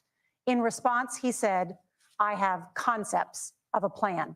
Since then, Senator, you've talked about changing how chronically ill Americans get health insurance. Can you explain how that would work? And can you guarantee that Americans with pre-existing conditions won't pay more? I'll give you 2 minutes. Well, of course, we're going to cover Americans with pre-existing conditions. In fact, a lot of my family members have gotten health care I believe, members of my family actually got private health insurance, at least for the first time, switched off of Medicaid onto private insurance for the first time under Donald Trump's leadership. And I think that, a lot of people have criticized this concepts of a plan remark. It's very simple common sense. I think as Tim Walz knows from 12 years in Congress, you're not going to propose a 900-page bill standing on a debate stage. It would bore everybody to tears, and it wouldn't actually mean anything because part of this is the give and take of bipartisan negotiation. Now, when Donald Trump was actually president, and again, he has a record to be proud of, prescription drugs fell in 2018 for the first time in a very long time. Under Kamala Harris's leadership, prescription drugs are up about 7%. Under Donald Trump's entire 4 years, they were up about 1.5%. He introduced pricing transparency. Think about healthcare. You go into a hospital, you try to buy something, and nobody knows what it actually costs. That price transparency will actually give American consumers a little bit more choice and will also drive down costs. And we talked about, the reinsurance regulations is what I was talking about. Look, Donald Trump has said that if we allow states to experiment a little bit on how to cover both the chronically ill, but the non-chronically ill, it's not just a plan. He actually implemented some of these regulations when he was president of the United States. And I think you can make a really good argument that it salvaged Obamacare, which was doing disastrously until Donald Trump came along. And I think this is an important point about President Trump. Of course, you don't have to agree with everything that President Trump has ever said or ever done. But when Obamacare was crushing under the weight of its own regulatory burden and healthcare costs, Donald Trump could have destroyed the program. Instead, he worked in a bipartisan way to ensure that Americans had access to affordable care. It's not perfect, of course, and there's so much more that we can do, but I think that Donald Trump has earned the right to put in place some better healthcare policies. He's earned it because he did it successfully the first time. Governor? All right, here's where being an old guy gives you some history. I was there at the creation of the ACA. And the reason it was so important is I come from a major healthcare state, home of the Mayo Clinic, home to Medical Alley, 3M, Medtronic, all of those. We understand healthcare. It's why we're ranked first on affordability and accessibility and quality of healthcare. And so what I know is under Kamala Harris, more people are covered than they have before. And those of you listening, this is critical to you. Now, Donald Trump all of a sudden wants to go back and remember this. He ran on the first thing he was going to do on day one was to repeal Obamacare. On day one, he tried to sign an executive order to repeal the ACA. He signed on to a lawsuit to repeal the ACA, but lost at the Supreme Court. And he would have repealed the ACA had it not been for the courage of John McCain to save that bill. Now, fast forward, what that means to you is you lose your pre-existing conditions. If you're sitting at home and you got asthma, too bad. If you're a woman, probably not. Broke your foot during football, might kick you out. Your kids get kicked out when they're 26. Kamala Harris negotiated drug prices for the first time with Medicare. We have 10 drugs that will come online, the most common ones that'll be there. But look, this issue, and when Donald Trump said, I've got a concept of a plan, it cracked me up as a fourth grade teacher because my kids would have never given me that. But what Senator Vance just explained might be worse than a concept, because what he explained is pre-Obamacare. And I'll make this as simple as possible because I have done this for a long time.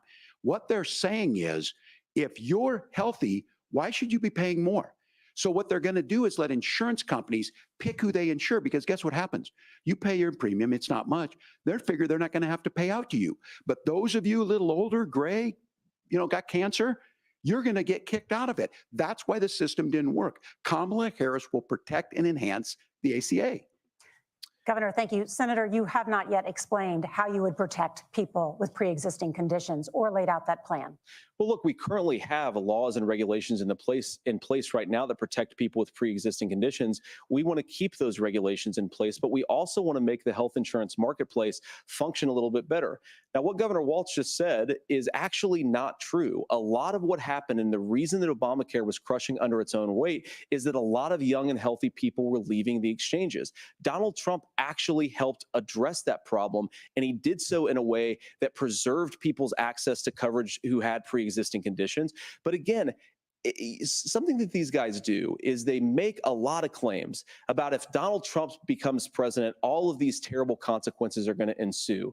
But in reality, Donald Trump was president. Inflation was low. take-home pay was higher, and he saved the very program from a Democratic administration that was collapsing and would have collapsed absent his leadership. Infatti avrebbe dovuto semplicemente smantellarlo e boh, l'Obamacare è una roba imbarazzante. I prezzi sono solo saliti da quando c'è l'Obamacare. Will CARE Act go up under the Trump administration? It's higher now that we've seen it go up. Look, people are using it. The system works. And the question about this of young people or whatever, that's the individual mandate piece of this. And Republicans fought tooth and nail saying, well, Americans should be free to do this. Well, then So what you happens think the is individual mandate's a good idea? you shrink. I think the idea of making sure the risk pool is broad enough to cover everyone, that's the only way insurance works. When it doesn't, it collapses. You are asking pre-ACA where we get people out. Look, people know that they need to be on health care. People expect it to be there. And when we are able to make it, and we are making it this way, when we incentivize people to be in the market, when we help people who might not be able to afford it get there, and we make sure then when you get sick and old, it's there for you. Because I heard people say, well, I don't want to buy into Medicare or whatever. Good luck buying healthcare once you get past 70.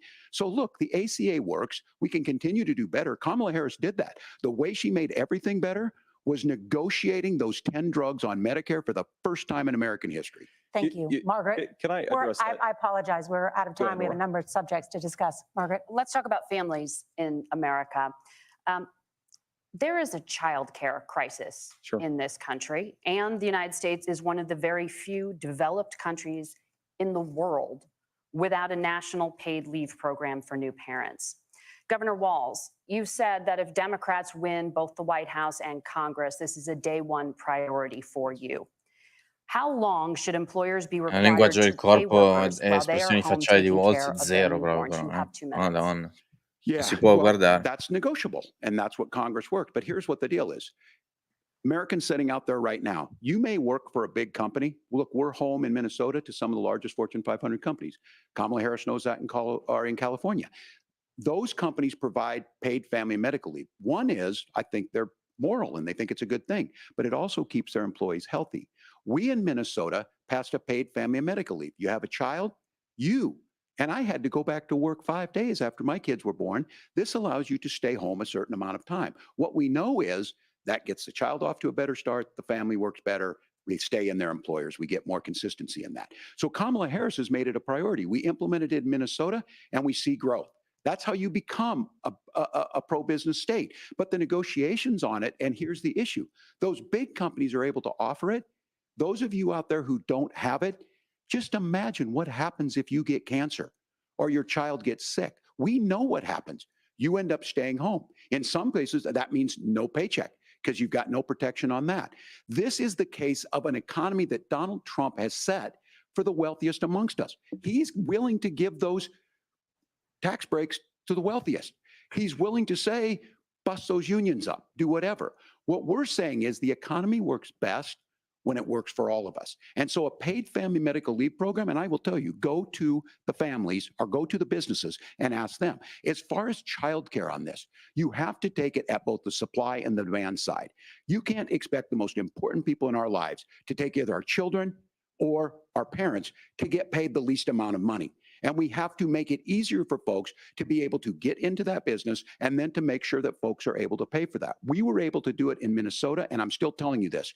We were listed as the best state. We're still in crisis on this. A federal program of paid family and medical leave and help with this will enhance our workforce, enhance our families, and make it easier to have the children that you want. Governor, your time is up. Senator, do you support a national paid leave program? And if so, for how long should employers be mandated to pay their employees while they are home taking care of their newborn? You have 2 minutes. Yeah, well, first of all, Margaret, a number of my Republican colleagues and some Democrats too have worked on this issue. And I think there is a bipartisan solution here because a lot of us care about this issue. I mean, look, I speak from this very personally because I'm married to a beautiful woman who is an incredible mother to our 3 beautiful kids, but is also a very, very brilliant corporate litigator. And I'm so proud of her. But being a working mom, even for somebody with all of the advantages of my wife, is extraordinarily difficult. And it's not just difficult from a policy perspective. She actually had access to paid family leave because she worked for a bigger company. But the cultural pressure on young families and especially young women I think makes it really hard for people to choose the family model they want. A lot of young women would like to go back to work immediately. Some would like to spend a little time home with the kids. Some would like to spend longer at home with the kids. We should have a family care model that makes choice possible. And I think this is a very important substantive difference between Donald Trump and Kamala Harris's approach. I mean, look, if you look at the federal programs that we have that support paid family leave right now, the Community Development Block Grant, and there's another block grant program that spends a lot of money from the federal government. These programs only go to one kind of childcare model. Let's say you'd like your church maybe to help you out with childcare. Maybe you live in a rural area or an urban area and you'd like to get together with families in your neighborhood to provide childcare in the way that makes the most sense. You don't get access to any of these federal monies. We want to promote choice in how we deliver family care and how we promote childcare, because look, it is unacceptable. And, of course, Tim and I have been on the campaign trail a lot the past 7 or 8 weeks. And one of the biggest complaints I hear from young families is people who feel like they don't have options, like they're choosing between going to work or taking care for their kids. That is an incredible burden to put on American families. We're the only country that does it. I think we could do a heck of a lot better. Senator, thank you. You have also said, Senator Vance, many things about the American family. The Federal Reserve says parents will spend nearly as much on childcare as they do on housing each month. So I want to get your thoughts on this. President Trump recently said, as much as childcare is talked about as being expensive, it's relatively speaking not very expensive compared to the kinds of numbers we'll be taking in. Is President Trump committed to the $5,000 per child tax credit that you have described? You have 1 minute. Well, what President Trump said, Margaret, I just want to defend my running mate here a little bit, is that we're going to be taking in a lot of money by penalizing companies for shipping jobs overseas and penalizing countries who employ slave laborers and then ship their products back into our country and undercut the wages of American workers. It's the heart of the Donald Trump economic plan. Cut taxes for American workers and American families, cut taxes for businesses that are hiring and building companies in the United States of America, but penalize companies and countries that are shipping jobs overseas. That's the heart of the economic proposal. And I think what President Trump is saying is that when we bring in this additional revenue with higher economic growth, we're going to be able to provide paid family leave, childcare options that are viable and workable for a lot of American families. Can you clarify how that will solve the childcare shortage? Well, because as Tim said, a lot of the childcare shortage is we just don't have enough resources going into the multiple people who could be providing family care options. And we're going to have to, unfortunately, look, we're going to have to spend more money. We're going to have to induce more people to want to provide childcare options for American families, because the reason it's so expensive right now is because you've got way too few people providing this very essential service. Thank you, Senator. Governor Walz, your ticket also has some child care tax credit proposals. Do you think Congress will agree to the $6,000 credit for newborns and $3,000 credit for children over the age of 6, as your campaign has promised? Is that realistic? Well, if these members of Congress are listening to anybody, I can tell you, and this is the biggest issue. Everybody listening tonight knows. I mean, I'm sure they were shocked to hear it's not that expensive. And let's be clear, whether it's 5,000 or 6,000, that pays you about 3 or 4 months. Let's be clear of where we're at on this. It's because we got out of an imbalance on this. We thought we were going to get by not paying people. I don't think Senator Vance and I are that far apart. I'm not opposed to what he's talking about on options. We've done scholarships types of things. I think we need to be open to making the case.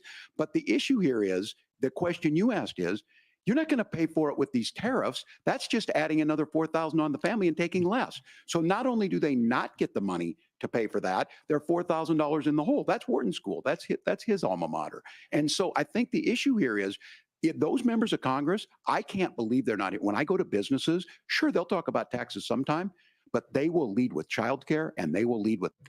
Comunque stavo dando un'occhiata a Twitter e il consenso è abbastanza unanime che il dibattito sia stato vinto, abbastanza anche a mani basse da Vance. Tutti sono molto sorpresi dal fatto che sia un ottimo sia un ottimo oratore. In realtà è una persona, di spessore, cioè, al di là del suo CV che è abbastanza impressionante, ma, comunque insomma uno che sa scrivere. Il suo libro mi ha abbastanza annoiato, però oggettivamente non sono molti coloro che arrivano a quel livello e riescono anche a scrivere un libro che diventa un bestseller. Quindi insomma c'era da aspettarselo. Mi aspettavo da parte dell'altro, che con la sua magari intelligenza un po' meno raffinata, però un po' più diciamo popolare, riuscisse a incastrarlo. Non ci è esattamente riuscito. Have certified the last presidential election and would have asked the states to submit alternative electors. That has been called unconstitutional and illegal. Would you again seek to challenge this year's election results, even if every governor certifies the results? I'll give you 2 minutes. Well, Nora, first of all, I think that we're focused on the future. We need to figure out how to solve the inflation crisis caused by Kamala Harris's policies, make housing affordable, make groceries affordable, and that's what we're focused on. But I want to answer your question because you did ask it.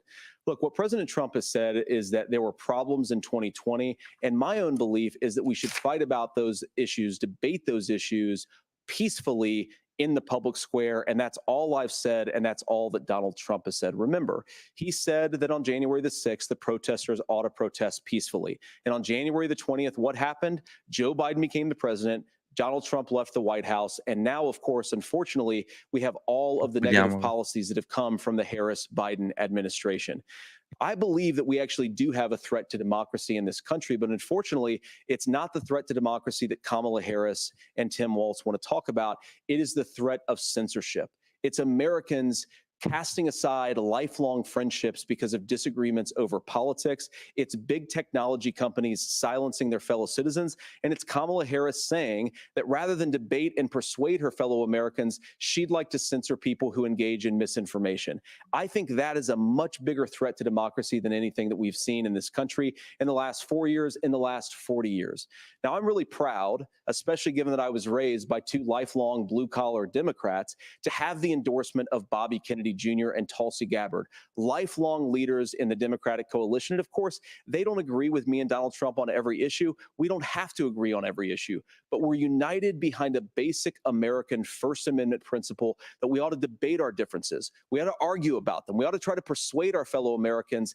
Kamala Harris is engaged in censorship at an industrial scale. She did it during COVID. She's done it over a number of other issues. And that, to me, is a much bigger threat to democracy than what Donald Trump said when he said that protesters should peacefully protest on January the 6th. Governor? Well, I've enjoyed tonight's debate, and I think there was a lot of commonality here. And I'm sympathetic to misspeaking on things, and I think I might have with the senator. Me too, man. There's one though that this one is troubling to me, and I say that because I think we need to tell the story. Donald Trump refused to acknowledge this, and the fact is that I don't think we can be the frog in the pot and let the boiling water go up. He was very clear. I mean, he lost this election, and he said he did. 140 police officers were beaten at the Capitol that day. Some with the American flag, several later died. And it wasn't just in there. In Minnesota, a group gathered on the state capitol grounds in St. Paul and said, we're marching to the governor's residence and there may be casualties. The only person there was my son and his dog, who was rushed out crying by state police. That issue and Mike Pence standing there as they were chanting, hang Mike Pence. Mike Pence made the right decision. So, Senator, it was adjudicated over and over and over. I worked with kids long enough to know, and I said as a football coach, sometimes you really want to win, but the democracy is bigger than winning an election. You shake hands, and then you try and do everything you can to help the other side win. That's va per il what was at KO stake here. dicendogli Now, the thing che I'm most concerned about is quell'altro idea però ha that un po' protetto Biden. imprisoning Vediamo se your political opponents, already se- laying the groundwork for people not accepting this.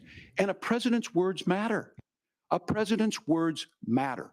People hear that. So I think this issue of settling our differences at the ballot box, shaking hands when we lose, being honest about it, but to deny what happened on January 6th, the first time in American history that a president or anyone tried to overturn a fair election and the peaceful transfer of power. And here we are 4 years later in the same boat. I will tell you this, that when this is over, we need to shake hands this election, and the winner needs to be the winner. This has got to stop. It's tearing our country apart. Margaret? Senator Vance, did you want to respond to that? Yeah, well, look, Tim, first of all, it's really rich for Democratic leaders to say that Donald Trump is a unique threat to democracy when he peacefully gave over power on January the 20th, as we have done for 250 years in this country. We are going to shake hands after this debate and after this election. And of course, I hope that we win, and I think we're going to win. But if Tim Walz is the next vice president, he'll have my prayers, he'll have my best wishes, and he'll have my help whenever he wants it. But we have to remember that for years in this country, Democrats protested the results of elections. Hillary Clinton in 2016 said that Donald Trump had the election stolen by Vladimir Putin because the Russians bought like $500,000 worth of Facebook ads. This has been going on for a long time. And if we want to say that we need to respect the results of the election, I'm on board. But if we want to say, as Tim Walz is saying, that this is just a problem that Republicans have had, I don't buy that. Governor. January 6th was not Facebook ads. And I think a revisionist history on this. Look, I don't understand how we got to this point. But the issue was that happened. Donald Trump can do it. And all of us say there's no place for this. It has massive repercussions. This idea that there's censorship to stop people from threatening to kill someone, threatening to do something, that's not censorship. Censorship is book banning. We've seen that brought Wow, up. no, I non just è, think for non è everyone la tonight, cosa che and vuole I'm fare, gonna cioè, thank vogliono andare Senator più in là VANCE. di quello. I think this is the conversation they want Ha to hear. ragione, And I think there's a lot of agreement. But this is ha ragione sul 6 gennaio, ha torto però sul discorso della censura, perché loro vogliono andare ben oltre a discorsi di minacce di violenza. Comunque Harris ha fatto con le AI, lo farà, insomma, ha detto di volerlo fare anche in altri ambiti. Their mind in the wake of the 2020 COVID situation. that is Has she tried to- a damning non-answer. It's a damning non-answer for you to not talk about censorship. Obviously, Donald Trump and I think that there were problems in 2020. We've talked about it. I'm happy to talk about it further. But you guys attack us for not believing in democracy. The most sacred right under the United States democracy is the First Amendment.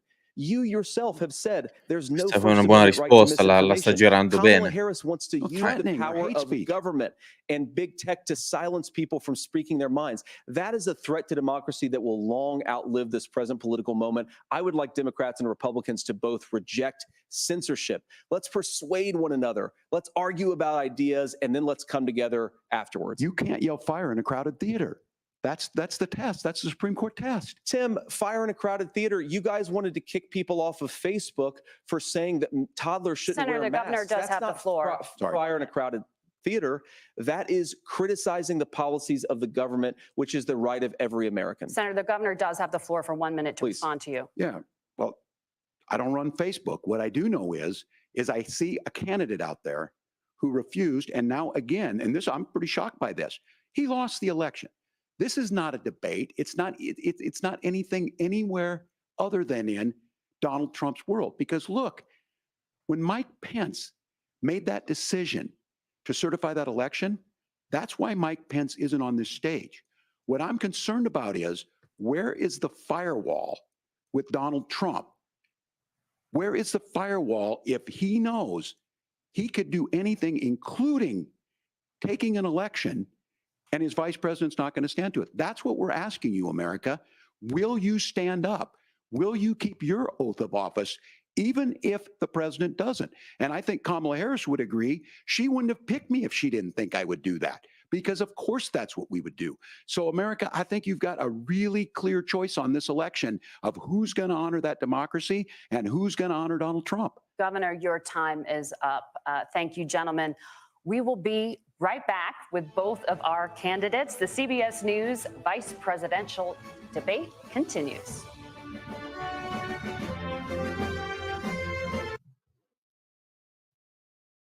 Ma allora non so se c'è ancora qualcuno, visto che l'ora è tarda. Allora, più che altro mi interessano le reazioni di Twitter, che sono molto interessanti. E leggo praticamente da parti di tutti, sia da destra che da sinistra, che questo dibattito è stato molto meglio di quello tra i presidenti, e questo è verissimo. Ehm, ehm, e quindi questa è la prima cosa che mi sento di dire. La seconda è che qualcuno adesso qua sto vedendo un grafico che a mio avviso è molto pertinente, ha fatto 2 diagrammi di Venn, uno, con scritto le persone interessate abbastanza in politica da guardare il dibattito e l'altro i votanti indecisi, e questi 2 insiemi non hanno un'intersezione, non hanno un'area di intersezione. Questo è verissimo, perché la gente che guarda questo dibattito, appunto, soprattutto, a quest'ora, in questo momento dell'anno, cioè è veramente gente, impallinata, non è sicuramente la gente, i votanti indecisi, che tra l'altro sono pochissimi e secondo me contano molto poco da almeno diciamo dal 2016, in cui le dinamiche elettorali vengono spiegate a partire da altri ragionamenti diversi da quello dei votanti indecisi. Nel 2016 la bassa affluenza degli elettori convinti per un discorso di teoria dei giochi che Clinton avrebbe vinto, nel 2020 dall'alta affluenza dovuta al fatto del Covid e alla capacità dei democratici di mobilitare su grandi temi che mandano alle urne, BLM, Covid, e aborto. Aborto all'epoca anzi non era un tema, però, cioè diciamo non era un tema così pregnante come lo è diventato a partire dal 22, ma comunque c'era diciamo in sottofondo. Ehm, Poi vabbè, il terzo punto è quello che c'è una vittoria a mani bassa da parte di Vance, il che è verissimo. I punti più raffinati che vengono fatti, che sono poi quelli che mi interessano magari anche un po' di più, sono che il fatto che della Cina, che appunto esportare il manifatturiero in Cina abbia causato un aumento dei prezzi è oggettivamente falso, e questo è il problema che uno potrebbe far notare alla politica alle proposizioni di Vance. Però è anche vero che lui fa un discorso diverso quando ne scrive, diciamo, nei suoi libri, o comunque ne parla più per esteso in interviste più lunghe che ha dato in televisione o altrove. E quello che lui dice è una cosa appunto più raffinata, dell'ordine: in California abbiamo fatto il software. Adesso, specialmente con AI, software sta praticamente diventando una commodity. Dov'è che c'è tanto valore, dov'è che c'è scarsità? Beh, sembra essere il mondo dell'hardware, no, adesso ovviamente pensiamo alle GPU, ma le batterie al litio ovviamente, e su questo tema tra l'altro l'amministrazione Biden anche ha fatto abbastanza. Ora, se lui sostiene che quello che vuole fare non è tanto, far venire cose che sono andate via, quanto, creare delle cose, su questo avrei cercato di dire, cioè modulare il discorso in questa maniera qua, di fare invece delle cose nuove, questo è sicuramente vero, perché facendo solo il software probabilmente hai un po' troppo poco per essere competitivo con la Cina.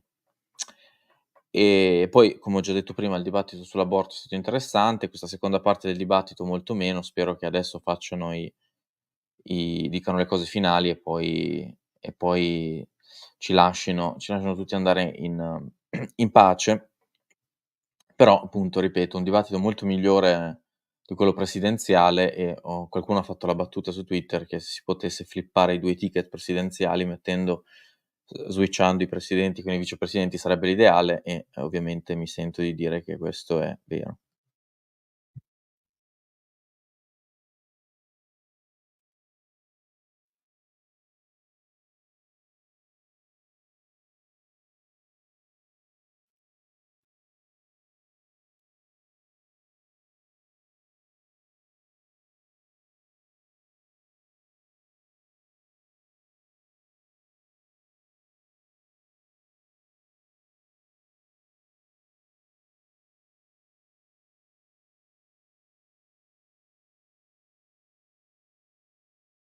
No, no.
Vabbè, niente, insomma è finito un po' così. È stato sicuramente un dibattito vinto da dallo sfidante repubblicano e, niente, mi sentirei di dire che, non conterà nulla, assolutamente nulla questo dibattito e basta. Quello che dovevo dire l'ho detto prima. Non ho trovato dei poll istantanei su chi abbia vinto, quindi non posso dire questa cosa e quindi niente. Però vedo che cioè, mi sembra abbastanza una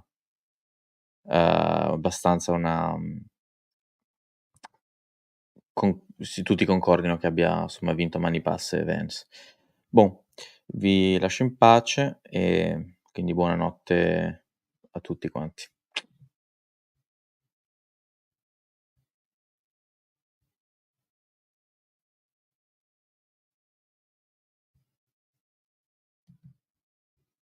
Ragazzi, ma perdonatemi, non ho rishareato dopo la pausa. Gosh. Oh, mi spiace tantissimo. Vi allora, non vi siete persi nulla, nel senso che la parte, importante del dibattito l'abbiamo coperta all'inizio, poi dopo devo dire che sono andati diciamo, è andato scemando il livello. Sicuramente la parte fino all'aborto era quella importante. Ho fatto un errore meccanico perché siamo switchati Restream che avevamo prima a StreamYard, perché Restream stava diventando sempre peggio, quindi, essendo la prima volta che lo facevo, ho fatto un po' di casino. E vi chiedo scusa per questa cosa. Ehm Vi prometto che riprendiamo magari la cosa in una live con Giorgio e mi farò perdonare, anche per chi ci ha ascoltato o per chi non ci abbia ascoltato, farò il riassuntino di quello che hanno detto. Comunque, ripeto, la seconda parte, ehm, non così rilevante, la prima molto interessante, specialmente su economia, aborto, e poi la differenza di linguaggio del corpo dei 2. Va bene, ciao a tutti.